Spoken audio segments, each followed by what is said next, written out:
Hi students of class 8. Today again I am before you for another lesson from class 8 science. We already have started force and pressure chapter. Today we will discuss about pressure. Earlier we discussed force. Now today it is the term of pressure. Now first of all we should know what is pressure.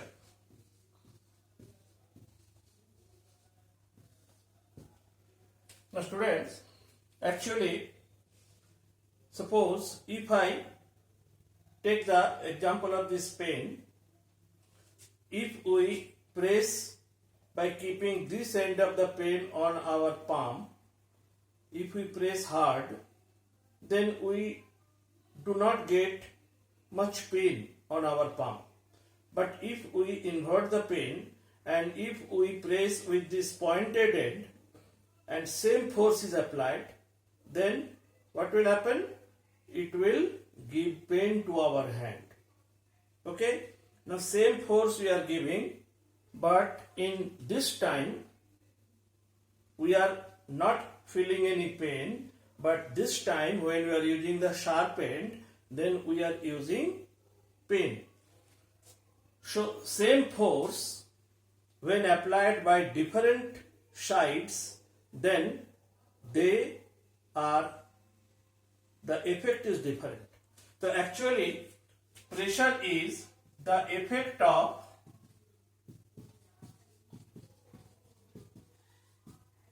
force. तो यहां पर पहली बार जब हम pen के इस side से हाथ पे प्रेशर लगाए, फोर्स लगाए, तो उस फोर्स का इफेक्ट कम था. क्यों कम था इसको हम लोग बाद में पढ़ेंगे. और इस साइड से जब हम लोग लगाए तो फोर्स का इफेक्ट ज्यादा था. तो यानी फोर्स का इफेक्ट का मतलब ही है प्रेशर. तो हम कहेंगे कि जब हम इस तरफ से फोर्स लगाए तो प्रेशर कम था और जब इस तरफ से लगाए तो प्रेशर ज्यादा था. तो आसान में प्रेशर की जो डेफिनेशन लिखते हैं, pressure is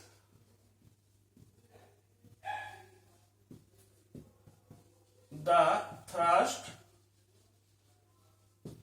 per unit area. अब ये थ्रस्ट क्या है? थ्रस्ट है the force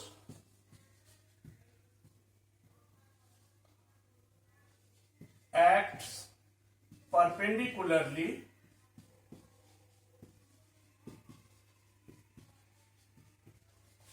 on a surface. उसे हम कहते हैं थ्रस्ट. जैसे अगर हमने एक सरफेस कंसीडर कर रहे हैं और इस पर हम एक फोर्स मान लेते हैं, F काम कर रही है, तो ये फोर्स कहलाएगी थ्रस्ट.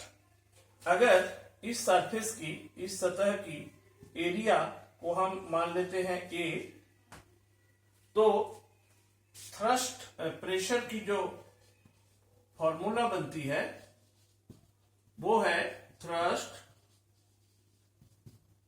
By area. ठीक है? और थ्रस्ट हमारी है F और एरिया है A. अगर प्रेशर को हम P मानते हैं तब हमें एक फॉर्मूला मिलती है P equal to F by A. तो ये हो गई प्रेशर की फॉर्मूला. ठीक है? अब अभी जो हम बताए थे कि पेन का दो अलग अलग एंड से जब हम फोर्स लगाते हैं तो प्रेशर बदल जाती है. तो यहां से हम देख रहे हैं कि प्रेशर जो है ये दो क्वांटिटी पर डिपेंड कर रही है. वन इज फोर्स, कितनी फोर्स लगाए उस पर, एंड अनदर इज एरिया, किस एरिया पर लगाई गई है उस पर. तो ये फोर्स इसका ये डायरेक्टली प्रोपोर्शनल है, यानी ज्यादा फोर्स लगाएंगे तो ज्यादा प्रेशर लगेगी, कम फोर्स लगाएंगे तो कम प्रेशर लगेगी। और जो एरिया है इसका ये इन्वर्सली प्रोपोर्शनल है। इन्वर्सली का मतलब है कि अगर एरिया ज्यादा होगा प्रेशर कम होगा, अगर एरिया कम होगी तो प्रेशर ज्यादा होगा। इसलिए इस पेन का जब हम इस एंड से फोर्स लगाए तो इसकी एरिया काफी कम है, पॉइंट की तरह है, तो प्रेशर की वैल्यू बढ़ गई। लेकिन जब इस एंड से हम फोर्स लगाए तो प्रेशर घट गई क्योंकि एरिया बढ़ गई। ठीक है, तो ये प्रेशर की बेसिक आइडिया है। अब हम लोग तुम्हारी बुक में देखो पेज नंबर 55, इसमें एक एक्टिविटी दी है। अच्छा, उससे पहले हम एक सिंपल सा एक्टिविटी जो एरिया पर प्रेशर डिपेंड करती है उसका एक सिंपल सा एक्टिविटी हम देखते हैं। हम लोग देखे हैं कि जब कोई कूली माथे पर सामान लेकर चलता है, कोई बक्सा लेकर चलता है, तो वो एक गोल सा कपड़ा को बांधकर सर पर रखता है और उसके ऊपर वो सूटकेस या बॉक्स को रखता है। तो why he uses this kind of round piece of cloth, इसका कारण क्या है?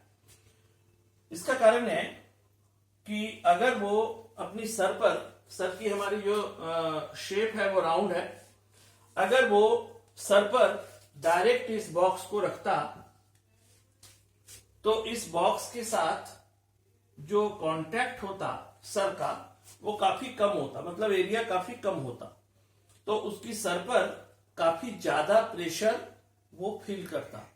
लेकिन जब वो ये कपड़े का राउंड पीस रख देगा और इस पर बॉक्स को रखेगा तो एरिया बढ़ जाएगी, जिसके कारण उसके अपने सर पर कम प्रेशर फील होगी। तो इस कारण से वो इस कपड़े को मोड़कर सर के ऊपर रखती है। अब अगर जो नेक्स्ट पेज में हम बता रहे थे, इन पेज 55, उसमें हम लोग देखेंगे कि कुछ एग्जाम्पल्स दी गई है जिससे हम समझेंगे कि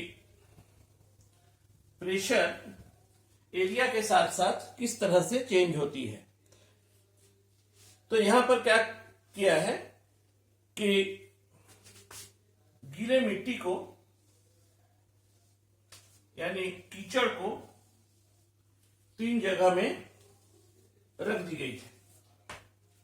गुथा हुआ मिट्टी यानी जो कुम्हार यूज करता है उस तरह का मिट्टी। अब इस पर लकड़ी का वुडन ब्लॉक रख दी गई है। ठीक है, वुडन ब्लॉक, इस पर भी वुडन ब्लॉक,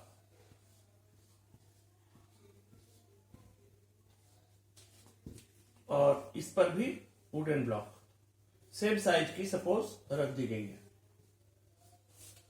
अब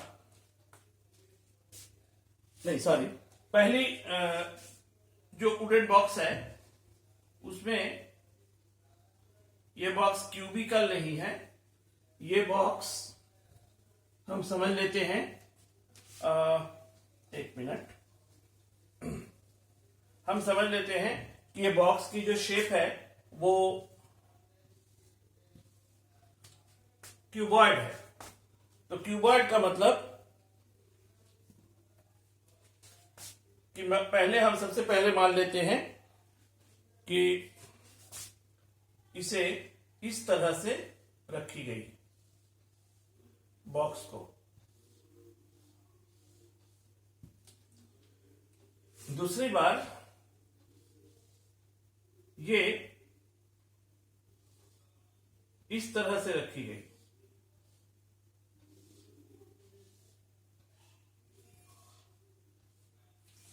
यानी पहली बार जो एरिया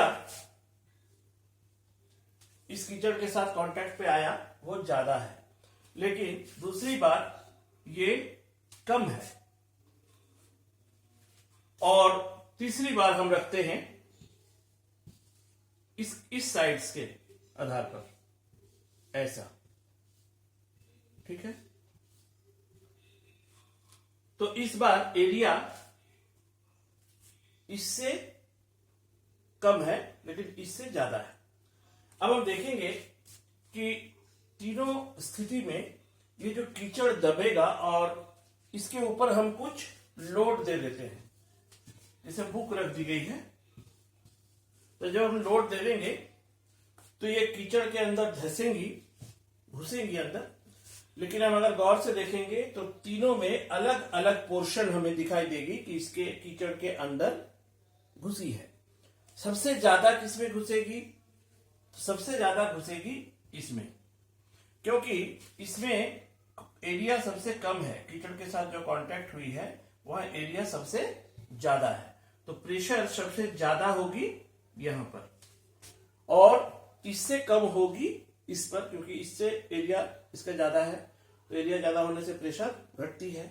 और सबसे कम धसेंगी ये कीचड़ पे इस पोजीशन पर, क्योंकि यहां पर सबसे वाइडर चौड़ी एरिया को हम रखे हैं, तो एरिया मैक्सिमम होने के कारण प्रेशर की वैल्यू मिनिमम होती है। तो इस तरह से हम समझ सकते हैं कि जो प्रेशर है किसी भी बॉडी पर जब हम लगाते हैं तो वो उस एरिया पर डिपेंड करती है कि जितना एरिया कांटेक्ट में आती है दोनों बॉडी के बीच। तो ऐसी बहुत सारी एग्जाम्पल्स हैं जो उसी बुक में दी गई है, जिससे हम समझ सकते हैं कि प्रेशर एरिया के साथ साथ चेंज होने पर किस तरह से बदलती है। जैसे अगर हम एक ट्रक या बस को देखें तो हम देखते हैं कि उसके पीछे में दो दो चक्के लगे रहते हैं, दो दो चार चक्के लगे रहते हैं। बड़ी बड़ी ट्रक में और नंबर ऑफ टायर्स बढ़ जाती है। लेकिन अगर हम एक कार को कंपेयर करें ट्रक से, तो कार में टायर की संख्या पीछे भी दो आगे भी दो। तो ऐसा क्यों होता है? क्यों ट्रक में या कोई हेवी व्हीकल्स में जिसमें हम पैसेंजर्स बैठाते हैं या सामान को लोड करते हैं, उस तरह के व्हीकल्स में नंबर ऑफ टायर्स पीछे ज्यादा क्यों होती है? तो पीछे जितनी टायर्स की संख्या बढ़ेगी तो रोड के साथ उसकी कांटेक्ट, जो टायर की कांटेक्ट हो रही है, टच कर रही है रोड को, वो उसकी एरिया बढ़ेगी। और जब ट्रक में या बस में बहुत ज्यादा लोड होगी तो डेफिनेटली है प्रेशर बहुत ज्यादा पड़ेगा रोड पर। तो उस प्रेशर के कारण से जो मतलब फोर्स ज्यादा पड़ेगा, तो उस प्रेशर के कारण, फोर्स के कारण से जो प्रेशर बनेगी, अगर हम टायर की संख्या बढ़ाते हैं तो प्रेशर कम होती जाएगी। इससे क्या होगी कि बहुत ज्यादा लोड होने पर भी टायर का बस्ट होने का चांसेस कम होगा। और दूसरी बात कि अगर जमीन काफी गीली मिट्टी होगी, सॉफ्ट होगी, तो वहां पर चक्का फंसेगा नहीं या धंसेगा नहीं। इसलिए हम नंबर ऑफ टायर्स को ज्यादा देते हैं टू डिक्रीज प्रेशर। तो ऐसी बहुत सारी जगहों में है, जैसे रेलवे ट्रैक्स को, हम पटरी को देखें रेल की, तो रेल की पटरी के नीचे हम देखते हैं कि इस तरह से स्लीपर्स लगी रहती है, सीमेंटेड स्लीपर्स। तो क्यों हम पटरी के नीचे इस तरह से थोड़ी थोड़ी दूर में स्लीपर्स लगाते हैं? क्योंकि जब इसके ऊपर से ट्रेन जाती है तो ट्रेन की काफी वजन होती है, और उतनी वजन वाली ट्रेन जब इस पर जाएगी तो जमीन पर काफी ज्यादा प्रेशर लगने वाली है। तो अगर हम सिर्फ लोहे के पटरी को लगा दें, नीचे में ये स्लीपर्स नहीं लगाए, तो बहुत ज्यादा प्रेशर होने के कारण हो सकती है कि ये लाइन जो है पटरी, ये टेढ़ी हो जाए या जमीन पे बैठ जाए। ठीक है, तो इस चीज को, प्रेशर को कम करने के लिए हम थोड़ी थोड़ी दूर में क्या करते हैं, सीमेंट का स्लीपर्स लगा देते हैं, जिससे इस रेलवे ट्रैक यानी पटरी और जमीन के बीच एरिया बढ़ जाती है, जिससे प्रेशर की वैल्यू कम हो जाती है। तो ऐसी बहुत सारी एग्जांपल्स हमें मिलेगी जिससे हम ये प्रेशर का वेरिएशन को समझ सकते हैं। इसके बाद फिर हम देखते हैं, अगर हम कुछ एक चाकू से काटते हैं, नाइफ से, तो नाइफ अगर तेज होती है, शार्प, तो काटने में आसानी होती है। लेकिन अगर वो थोड़ी सी ब्लंट हो जाए, धार कम हो जाए, तो हमें काफी मेहनत करनी पड़ती है, उसे काटने के लिए दबाना पड़ता है ज्यादा जोर से। तो यहां भी कारण ये है कि शार्प नाइफ जब होती है तो उसकी एरिया, जैसे सपोज हम एप्पल को काट रहे हैं, तो एप्पल के साथ नाइफ का जो कांटेक्ट होती है वो काफी एरिया उसकी कम होती है। अगर शार्प होगी तो काफी पतली होगी वो नाइफ, जिससे एरिया कम होने से हम थोड़ी सी फोर्स लगाएंगे तो वो आसानी से कट जाएगी। यानी हमें कम फोर्स लगानी पड़ती है, प्रेशर बढ़ जाती है। लेकिन अगर वो ब्लंट है, धार कम हो जाए तो वो मोटी हो जाती है उसकी किनारा, तो इससे क्या होता है, एरिया बढ़ जाती है, और एरिया बढ़ जाने से प्रेशर कम हो जाती है। तब हमें ज्यादा जोर से ज्यादा फोर्स लगानी पड़ती है, ज्यादा मेहनत करनी पड़ती है, तब हम उसको काट पाते हैं। इसलिए जितने भी कटिंग इंस्ट्रूमेंट है, हम चाहते हैं कि उसमें तेज धार रहे, ताकि आसानी से उसको हम कम एफर्ट लगाकर, कम कोशिश से उसे काट पाएंगे। ठीक है। इसके बाद ये तो हो गई जनरल प्रेशर की बात। इसके बाद हम लोग पढ़ेंगे प्रेशर इन लिक्विड। लिक्विड में प्रेशर किस तरह से लगता है और कैसे उसकी वेरिएशन होती है। तो liquid pressure,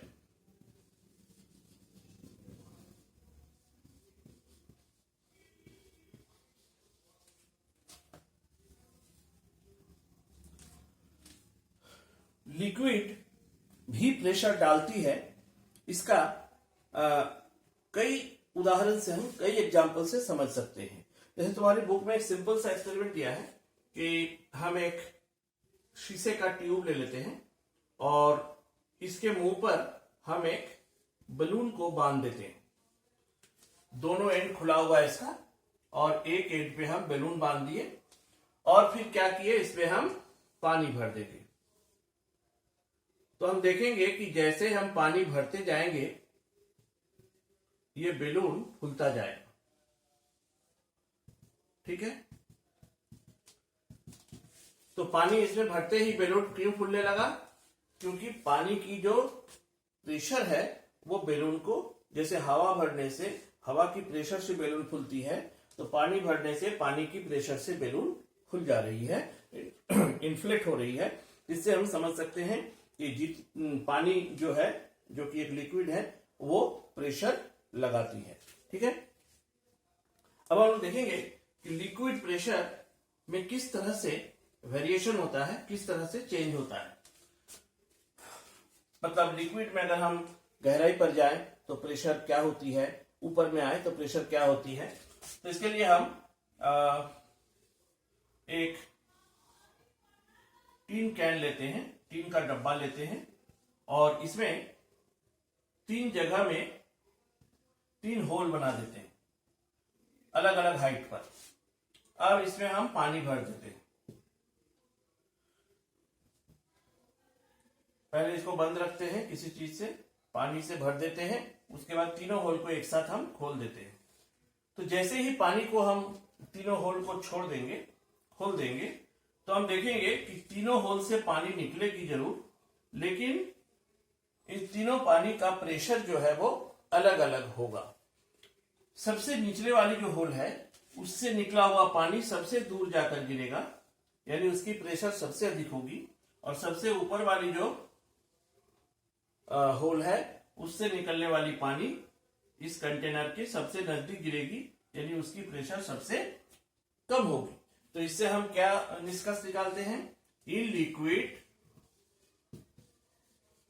liquid pressure increases with depth. गहराई के साथ साथ प्रेशर लिक्विड में बढ़ती है। जितना गहराई पे जाएंगे उतना ज्यादा प्रेशर हमें मिलेगी। यही कारण है कि जब हम नदियों में, तालाबों में, समुद्र में नहाते हैं, स्विमिंग करते हैं, तो हमें कभी गहरे पानी पे नहीं जाना चाहिए। हम बहुत अच्छे स्विमर भी हो तो भी हमें नहीं जाना चाहिए, क्योंकि अगर हम ज्यादा गहराई पे चले जाएं तो हमारे ऊपर इतनी पानी की प्रेशर होगी कि हम चाह कर भी कभी कभी बाहर नहीं आ सकते। पानी की दबाव के कारण, प्रेशर के कारण हम नीचे से ऊपर नहीं आ सकते। ये तो हो गई कि पानी को अगर अलग अलग हाइट पे हम देखें, गहराई पे देखें, तब प्रेशर क्या होती है। अब हम देखेंगे कि अगर हम इसी तरह की एक डब्बा ले लेते हैं और इस पे हम एक होल इधर से करते हैं और इतना ही हाइट पर एक होल इधर से कर देते हैं और फिर इसमें पानी भर देते हैं, तब हम देखेंगे कि पानी दोनों होल से सेम प्रेशर से निकलेगी। जितनी प्रेशर से इधर से निकलेगी उतनी प्रेशर से इधर से निकलेगी। अगर हम इधर भी एक होल कर दें तो उतना ही प्रेशर से हम पाएंगे पानी इधर से भी निकलेगी। इसका मतलब कि inside liquid pressure at a particular point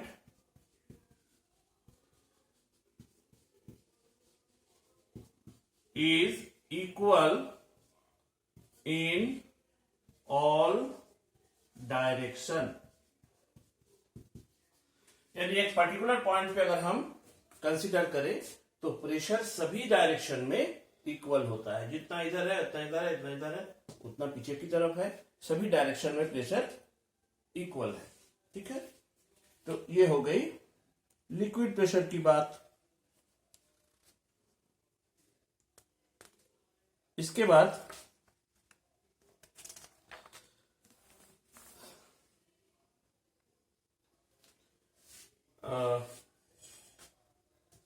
हम लोग लिक्विड प्रेशर के कुछ प्रॉपर्टीज पढ़ेंगे। Properties of liquid pressure.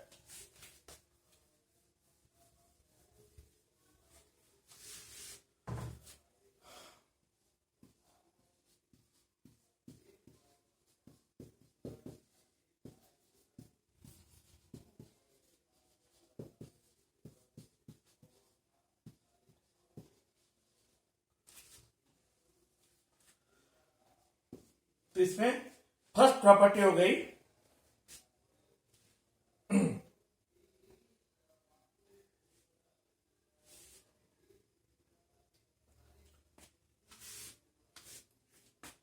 inside liquid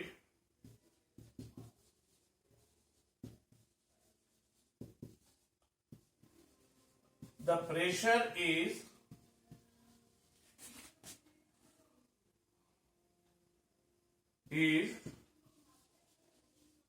due to the height of liquid column but not due to area of the liquid surface। इसका मतलब है कि अगर हम इस तरह का एक कंटेनर लेते हैं और इस तरह का एक फ्लैट कंटेनर लेते हैं, जितना पानी हम इस पे लेते हैं उतना ही पानी डालने पर ये भी भर जाती है। ठीक है, तो यहां डिफरेंस क्या चीज की है? इसमें लिक्विड की कॉलम की हाइट ज्यादा है, यहां लिक्विड की सरफेस की एरिया ज्यादा है। तो अगर हम प्रेशर देखें तो प्रेशर इन दोनों में किसमें ज्यादा होगा? तो प्रेशर इसमें ज्यादा होगा, क्योंकि प्रेशर डिपेंड करती है लिक्विड कॉलम की हाइट पर, न कि उसकी सरफेस एरिया पर। कितनी फैली है लिक्विड इस पर प्रेशर डिपेंड नहीं करती है, कितनी गहराई है उसकी उस पर डिपेंड करती है। ठीक है, जितनी ज्यादा गहराई होगी उतनी ज्यादा प्रेशर होगी। ये हो गई फर्स्ट प्रॉपर्टी। सेकेंड प्रॉपर्टी में कह रहा है liquid pressure at any point inside the liquid depends upon the density of the liquid. Liquid pressure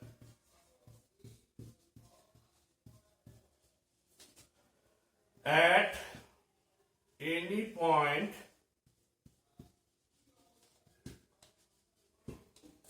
inside the liquid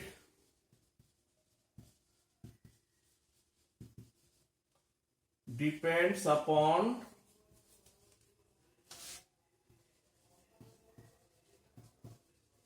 the density of the liquid. Greater is the density, greater is the pressure.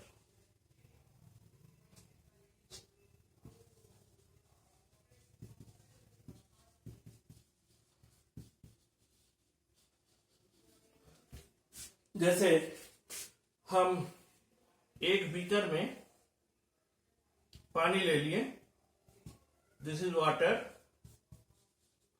और similar एक beaker हम लिए और उतना ही quantity में इसमें हम ले लिए ग्लिसरीन। ग्लिसरीन तुम सब कोई देखे हो, वो काफी घनी लिक्विड होती है, थिक लिक्विड होती है, तो उसकी डेंसिटी पानी से ज्यादा है। तो अब अगर हम इसकी बॉटम पे और इसकी बॉटम पे प्रेशर कंपेयर करते हैं तो दोनों की हाइट सेम है, लिक्विड कॉलम की हाइट दोनों में सेम है, लेकिन प्रेशर किस में ज्यादा होगी? प्रेशर इसकी बॉटम में ज्यादा होगी, क्योंकि ग्लिसरीन की डेंसिटी वाटर से अधिक है। तो डेंसिटी एक दूसरी फैक्टर है जिस पर लिक्विड के अंदर प्रेशर डिपेंड करती है। Greater is the density, greater is the pressure. और तीसरा प्रॉपर्टी है liquid exerts pressure on all the walls of the container. इससे पहले हम लोग जो एक्सपेरिमेंट किए थे,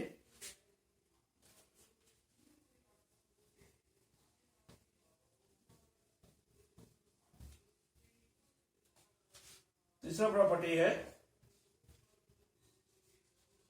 liquid exerts pressure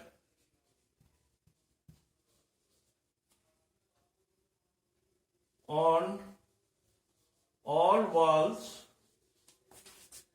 of a container। Container के सभी दिशाओं में, सभी दीवारों में ये प्रेशर लगाती है और इक्वल प्रेशर लगाती है। ठीक है। फिर नेक्स्ट प्रॉपर्टी है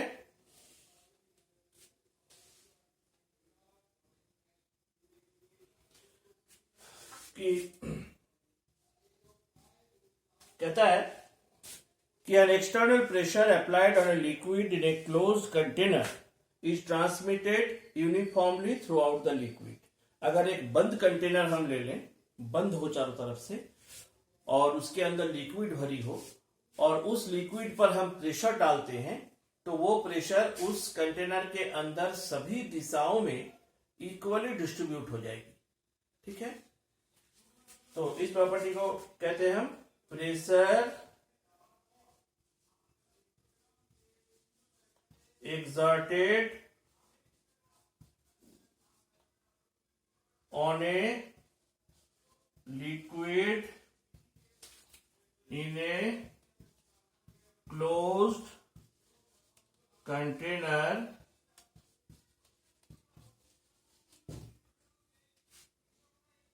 transmits equally in all directions. इसके लिए हम एक छोटा सा एक्सपेरिमेंट कर सकते हैं। जैसे हम एक बलून ले लिए और बैलून को हम उसके अंदर पानी भर दिए और उसके मुंह को हम धागे से बांध दिए। अब इस पे हम अलग अलग डायरेक्शन में पिन से होल कर दिए। अब अगर बलून को हम दबाएंगे, प्रेस करेंगे, तब हम देखेंगे कि सभी होल से पानी इक्वल प्रेशर से निकल रही है, सभी होल से। इसका मतलब इस बलून के अंदर बंद लिक्विड में जब हम प्रेशर डालते हैं तो वो बलून के अंदर जो लिक्विड है उस पर अंदर में इक्वली डिस्ट्रीब्यूट होता है, सभी दिशाओं में इक्वली वो प्रेशर फैलता है, ट्रांसमिट होता है। ठीक है। तो आज बच्चों यहीं तक हम लोग लिक्विड प्रेशर तक ही डिस्कस करेंगे। इसके बाद जो नेक्स्ट हमारी लेसन होगी वो एटमॉस्फेरिक प्रेशर पर होगी। ठीक है बच्चों, आज यहीं पर खत्म करते हैं। Thank you, bye.